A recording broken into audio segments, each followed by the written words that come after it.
I'll tell you, in our experience, government contracting is very different than private contracting.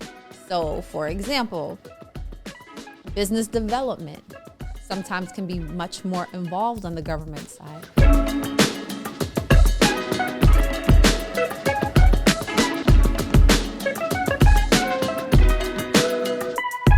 And we're back. Welcome to the latest episode of Commerce and Chill. I am Jessica Johnson Co. I'm Waleed. Hey, Waleed, what's good?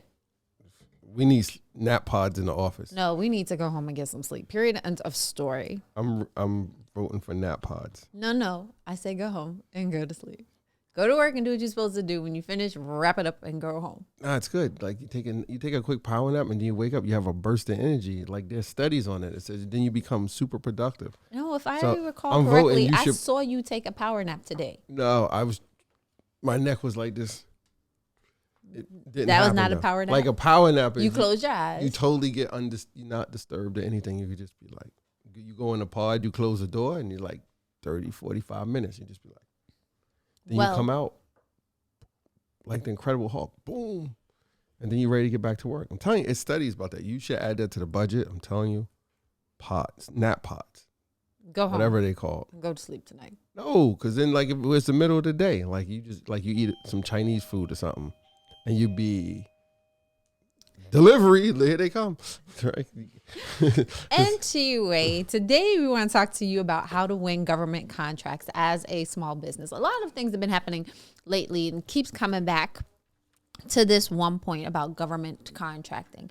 For example, while we were at the Laundromat Millionaire Conference and King Cope was dropping mad knowledge bombs about the pickup and delivery, he had volunteered to schedule time with other conference attendees who could go in his calendar, pick a time, and talk about pickup and delivery. So fancy now. I got a calendar. You can schedule appointments to talk with me.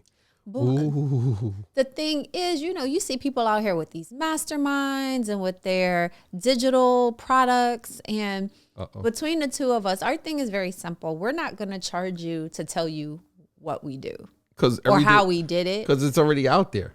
I mean, that's why one of the reasons why we have Commerce and Chill, the internet, is so that we can share how we've done what we've done with you, free of charge. All it costs is a little bit of your time and attention.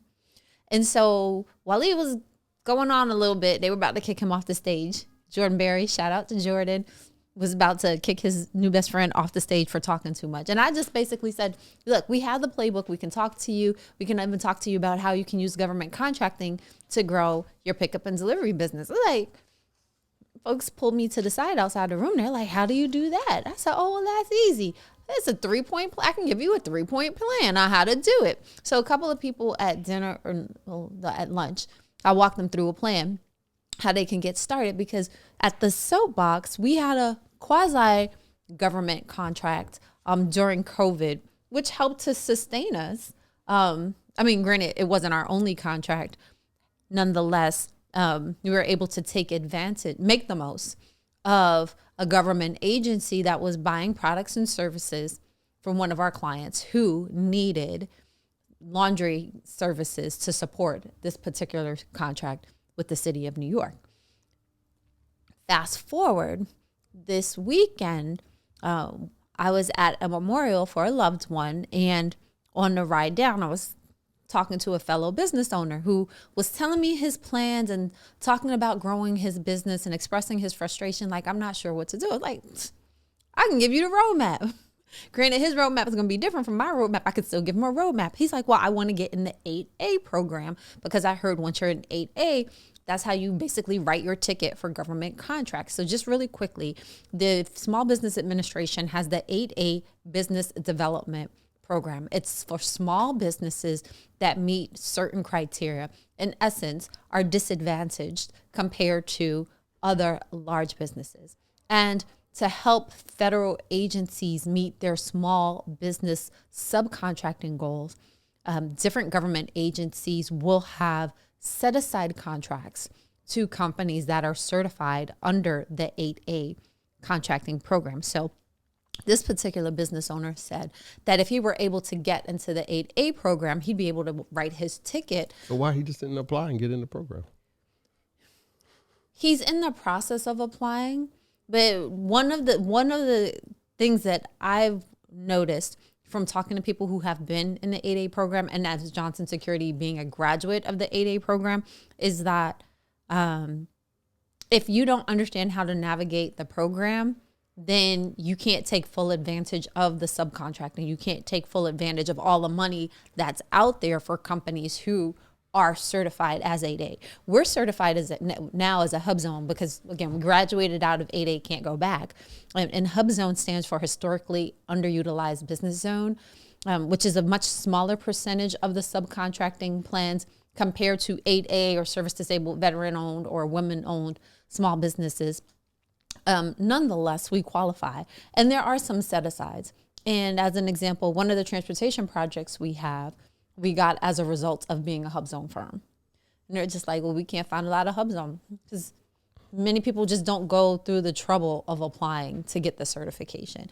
And for a hub zone certification, you basically are in a low to moderate income community based on census tracts, and you employ at least 33% of your employees live in underutilized business zones as well, based on census tracts. So we meet that criteria, so that's easy for us. So I said, well, cope. Let's talk about government contracting for the folks in Commerce and Chillland. Now, this is very timely because right as we were preparing to leave for the Laundromat Millionaire Conference, we received notification that we were awarded a blanket purchase agreement, all these different what they call contract vehicles that the government has. But it sounds like a blank check to me, but go ahead.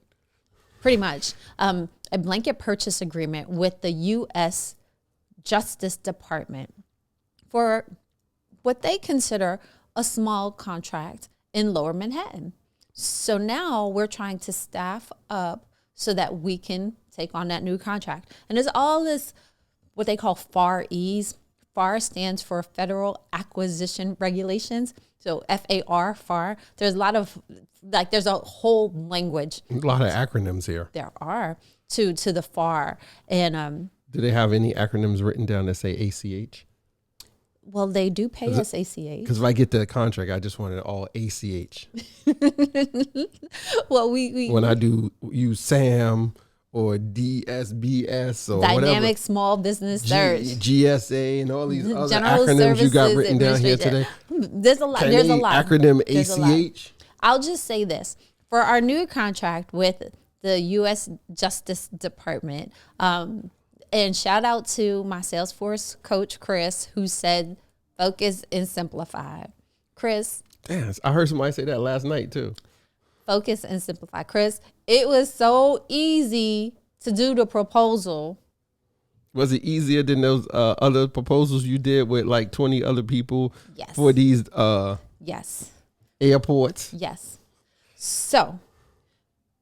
And go ahead. In the next few minutes, and I know I've been talking for like almost 10 minutes. Oh, she's going to be talking probably another 20 minutes too. Next 20 or so minutes, we're going to talk to you about government contracting, just basically touch the surface of how you can get started, where you can find assistance, if you so choose to want to make government money. Now, I'll tell you, in our experience, government contracting is very different than private contracting. So, for example, business development sometimes can be much more involved on the government side.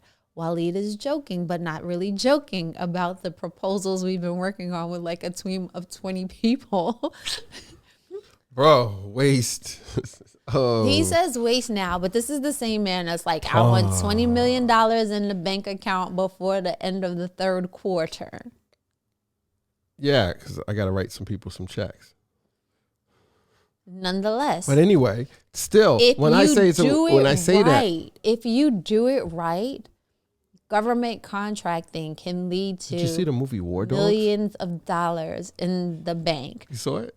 Tell them That's about government contracting. Tell them about War Dogs. So just watch the movie. Colt doesn't focus on the government contracting side as much as I do. However, when he saw the movie War Dogs, he was like, "Oh!" But it's like it's just a good. Paint the picture. I mean, the movie is and true. Lamb. It's true, but What's the movie about? It's just these guys that sell. They sell. They didn't sell arms, but they sold any type of equipment the military needed. And most of the times it was like guns, ammunition, etc., helmet, whatever. But they sold whatever the military needed. But what their strategy was, which is so smart, and more small business to do it, whether it's on a city, state, or federal, is they would go to their website and they look at the jobs that they put out there, jobs they put out for bid or whatever it is. Mm-hmm. Procurement opportunities. Yeah, the opportunities for you to bid on, and they would look for like small stuff that most people would neglect or wouldn't be interested in, because the big guys just wanted the big stuff. And small stuff would be like $1 million, a couple $100,000, sometimes even a couple $1 million. So you could take the same strategy depending on what your business, what vertical your business is in. So if you're in, I don't know, you in baked goods, you could go on New York City or wherever you are. I'm sure they have some kind of database here in New York City. It's called, what is it? What is that thing that they send out the emails all the time? I'm about to say e-pass. Passport. I really need a nap pod in this office. Passport. Passpod. I'm going to take a pass nap. Passport. And you go in there and you can see all the different things from like the New York City Fire Department, from the police department, from Department of Housing, Department of Homeless Service, any city agency, you could go in there and you could look, and then you could filter by the categories. And it's like, oh, look, this is for the Department of Education. They have parent-teacher coordinator nights events, and they need someone to provide, like, I don't know, food. Juice boxes, yeah. Or for the cafeteria, they want somebody to refill the vending machines with juices, and you'll be like, oh, I can go to I don't know, Costco. I can go to Costco or Jetro, and I can get them for this, and I can mark them up and sell them for that. Count my labor, go fill up the machines or whatever, and this is what I'll charge. And they'll compare your quote to somebody else's. That's if sometimes even other people even bid on it. Sometimes they don't. But even if they do, you just do it. I just say, when I give you the smack about bidding on some of them are too labor intensive.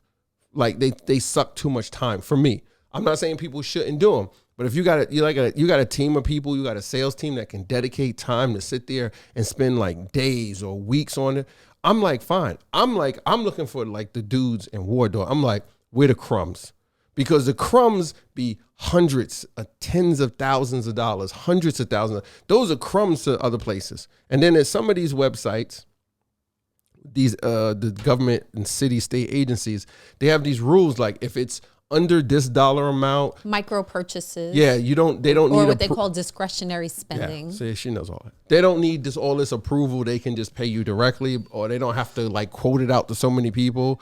So depending on what the rules are, what the dollars amount, there's different factors that I'm just like, if I could go look at a couple of them, and I'm just going to make this number up. Let's just say the threshold is, I don't know, anything $100,000 or less. So if I can be like, okay. Or I think they changed it in New York City. It might be anything less than $5 million. Okay, but I'm just using 100,000 for example. So if they have a rule that says anything under 100,000 and less, they don't need to, get a whole bunch, because sometimes they'll say they need at least 10 quotes or 5 quotes, and then they have to take the lowest bidder, and then they'll say we have to take the lowest responsive bidder, which means whoever's going to be the lowest but responsible.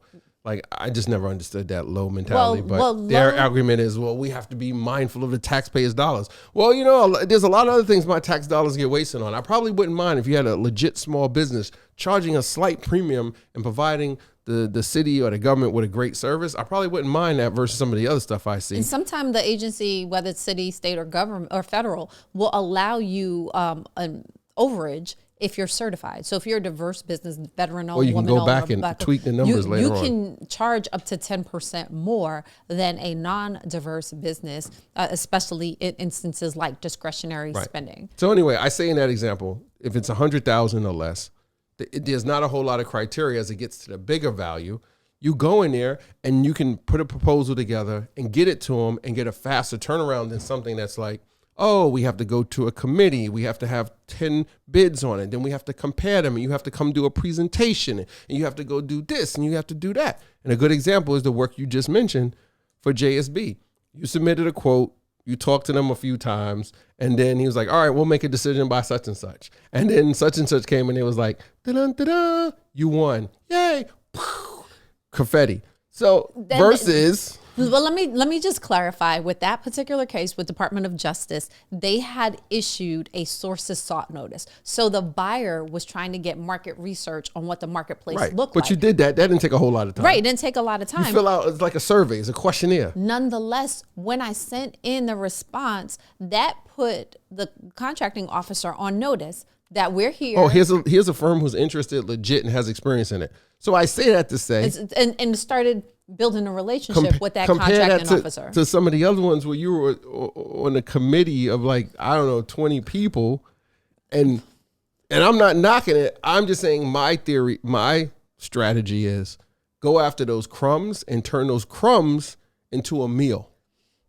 Think about it. A mouse goes and gets crumbs, and then they bring them back and stack them up. Or the squirrel goes and grabs the acorns you see, and then they run and go back and put them in anything. And before you know it, they got a whole bunch of acorns piled up, and they got food for the whole winter.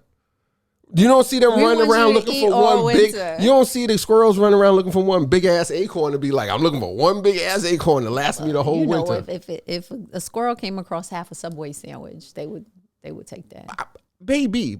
In New York City, like the pizza rat. Yeah. But what I'm saying, but like think about it. You see squirrels when the weather's changing and we're going into winter, they run around just grabbing acorns like crazy, and then they go and they store them, and then they use that all one. So get the 100,000, 200,000, 50,000. I know. I'm not going to say any names, but I'm super proud of them. Met them at the conference. We had a conversation.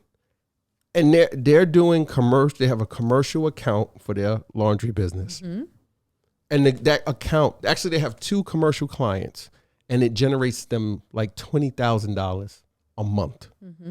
20, and they just started getting into commercial accounts and doing two. What could you do with an extra $20,000 per month in revenue? And that's just 2 clients. So let's just say each one of them is $10,000 a month. Like do the math. 2 times 12. $240,000 a year from 2 clients. Now, granted, you don't want to have all your eggs in one basket, but I'm just saying if you could do that with 2, like how do you replicate that and get more? And before you know it, it's a mill. It's a couple million. So I'm going to encourage no joke in a laundry you business. To but anyway, you diversify your portfolio, right? You want to have a nice mix of private. I'm getting all the crumbs, public, and the crust. That is government. People always throw pizza crust down. I'm getting that too. And to let you know, we have a varying amount of sizes and scope of government contracts. So one example, and I tell a story all the time, is with the VA. The VA called us September 2011. We were all sitting in a room next door, and they said, give us a quote for armed guard service to take money to the bank. Cope said, no, we don't want to do it. The lady's asking me for a number. It's like, hey, Nefertiti, shout out to Nefertiti. He's like, no, tell her no. I was like, no, I can't tell her no. And I said, well, how did you find us? She said, oh, I was doing my market research. And in your dynamic small business search profile in the SBA's database, it said that you provided armed guard. Go fill yours out. Pickup services. Make sure it's up to date. So we want to do that. We want you to do that for us because we have to change the current vendor and we need a small business. And we see that you have the right certifications and you have the right skill set. So she decided to give them a quote. So I decided to give them a quote. So I came up with numbers like something, and then you were like, "Nope, that number's too low." Because I didn't want to do it. So I was like, "Give me the number." And actually, everybody in the room did not want to do it because we all sat in one office. Right at that time. Right. So we didn't want to do it. And it wasn't because we didn't want to work with them. It's like just, geographically, it was a little bit further. It wasn't in our wheelhouse at that time. It wasn't in our wheelhouse at the time. So she comes up with some number. And he takes my number and crosses it out and writes and a bigger marked it up number. some ridiculous amount. And my intention was to mark it up high enough so they just say no, and then we could bow out with grace. And a wise man once said, if there's a job you don't want to do, charge them double and see if they still do. Yeah. If they still take the quote. Well, let me tell you. She called back. I don't know if that wise man was saying double it and they won't take it, or double it because if they take it, it's worth your while. But if he's saying that they won't take it if you double it. He's saying double it so it'll be worth your while. Oh, because he's saying double it so they don't choose you. He was wrong. Long story short. Because I marked it up some ridiculous amount. Nefertiti called back like the very next day. And she's like, we accept your bid. Wait, no, you weren't supposed to accept our bid. I told you we didn't want this. She's like, but no, we want to work with you. And we need the service. And like, can you start tomorrow? We're like, I was like, no. What?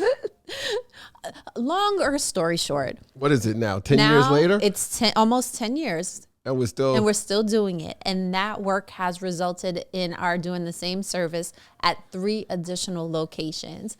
And I know Chief doesn't typically talk in numbers, but I can tell you that in the 10 years that we've been doing it. I will be soon. In the 10 years that we've been doing this work. Make sure you connect me on LinkedIn. Surprise coming. The 10 years we've been doing the work with the VA, and which is Huge part-time value. work. We've it's really earned part-time. over 7 figures. Over 7 figures. So, I mean, in one of the contracts, we charge them like $1,700 a month.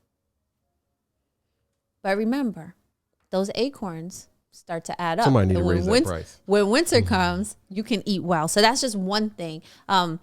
We're waiting to hear back on another opportunity we've been on with TSA, which is a multi-million-dollar, multi-year contract.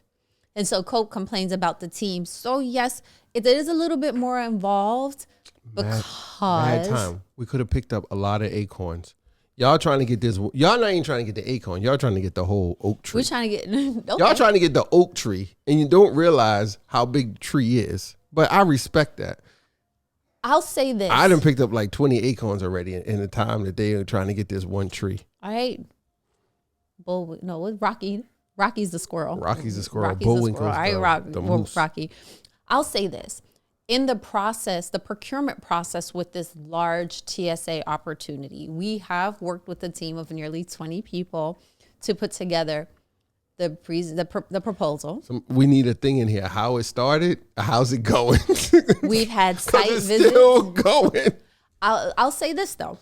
The process has made me better as we've gone after other work. There's some pluses from it, but I'm just talking about a pure. I can use a lot of what we discuss in our proposal as I talk to other potential clients, especially as we're trying to scale. Yeah, because oftentimes clients don't want you to say, "Oh, I know you want me to do $100,000 worth of work, but I'm gonna go focus on the school across the street because they want me to bake cookies for like $50 a week." Like, no one wants to hear you scaling down unless you're niching. Like, in our cases, clients want to see us swinging for the fences because that signifies to them that their business means something and we want comparable opportunities to what they're giving us. Why are you making that face? I'm listening. I'm just like, okay. So I just say the process has been extremely helpful. And I would dare say in at least 2 other cases has put us in contention to win additional business with one of the large hospital systems and potentially with a large financial services organization. And they had very similar procurement processes. And the hospital system, I guess it's almost a quasi-government agency because it is city, but it's kind of not the city. And then with the bank, they're private, but they're doing the same thing. Like, okay, we're going to send out an RFP. It's going to be competitive, and we want as many bids as we can, and we want responsive, and we want to see what you write in your proposal, and we want to have a presentation, and then we want you to negotiate your numbers and come back. So the process can help you as you're doing your business development. But understand, in government contracting 101, there are lots of different contract vehicles. So in some instances, an agency might just ask you for a number. How much is it going to cost for you to send me 1 guard every night? Okay. In another case, they might say, oh, this is competitive. I want you to write me a narrative and tell me how you're going to service this scope of work. And I'm going to score you on a rate card, and on the rate card, 30% will go to pricing and 40% will go to past performance. That's big in lots of government contracting, is past performance, what you've done in the past. Is it similar in size, scope, and complexity? And in other cases, it might just be like, all right, bring your team to the table, and whoever you bring, that's who gets to work. So when you think of government contracting, it's not one size fits all. There are a lot of different variables. But we're going to give you a couple of quick tips to help you win. Not even looking at the pay. I'm always going to tell you, register with your PTAC. That stands for Procurement Technical Assistance Center. We're paid for by our government dollars, our tax dollars fund them. They're supposed to help you get contracts and help you to grow in size and scale. So regardless of if you make brownies, if you make dresses, if you make beds, if you put out a service, get registered with the PTAC. They can start sending you leads and contracts in the areas under your NAICS code, North American Industrial Classification System code. And then you can start to see what agencies are forecasting that they will use with respect to your products and services.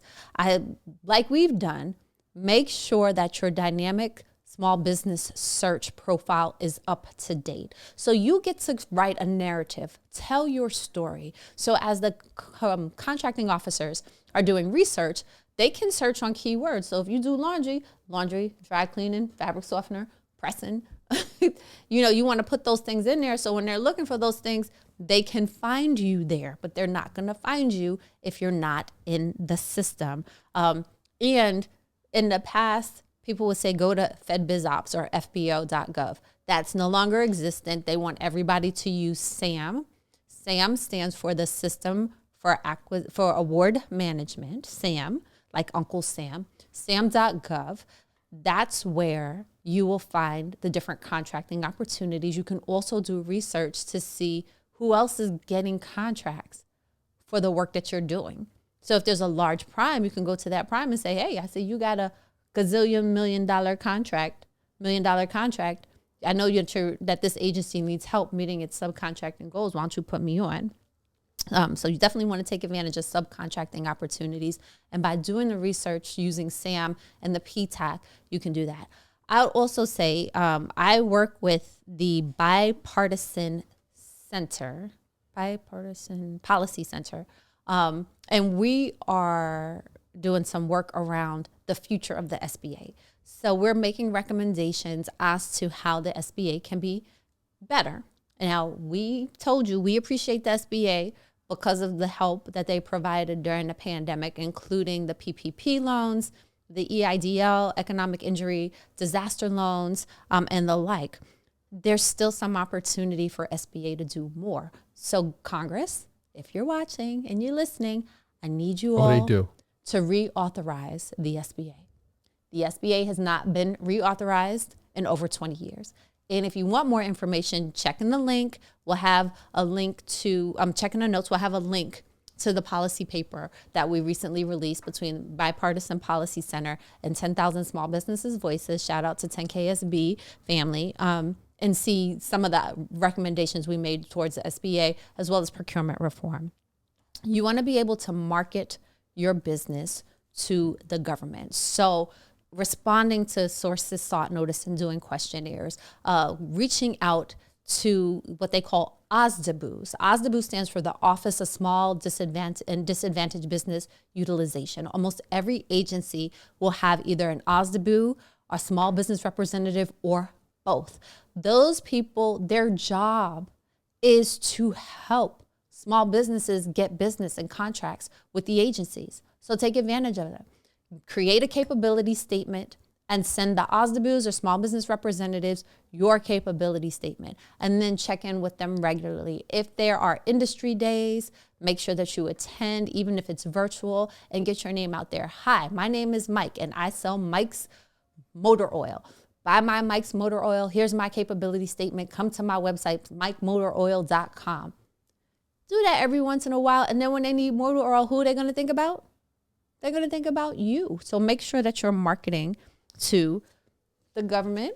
And then, follow the different opportunities that are out there. Again, one of the things you'll hear people talk about a lot is the 8A program. I definitely suggest that you research that. There's also GSA, the General Services Administration on the federal side. It's the largest buying agency for the federal government. So they take care of a lot of money, facilities. They buy tanks. They buy napkins and toothpicks. Gloves, toothbrushes. Anything that they need. We were talking to Ruben Lindo a few weeks ago, and what did he say? He said in the gold rush, everybody didn't get rich off of gold. There were some people with picks and shovels that made a whole lot of money. So what's your equivalent of selling picks and shovels to the federal government? They need supplies. You could figure sell it that to them. out. I'm sure they need cotton balls. Register with the SBA. You can go to SBA.gov and see the training that they offer. Vehicles. They're charged with building the entrepreneurial acumen of our country. So look at the training, look at the education, as well as the access to capital that they offer. And then they can also help you to develop a plan for government contracting so that if you choose to, you can get acorns. If you prefer, you can get Subway Heroes. But at the end of the day, when winter comes, you won't be hungry because you will have developed a plan to win government contracts, both small and large, and you will start to see how you can grow your business like we've been able to grow our businesses using not enough federal contracting just as one way. We need to do more. No, we need to do more? Yes. Okay. So that's in closing, what do you want to tell the people? In closing, get out the box. Go do more. Your only limit is yourself. Okay. Anything else? No. I mean, there's a whole bunch of statistics I could go on for days, but I don't want to get cut off, even though I know they say that's the power of editing.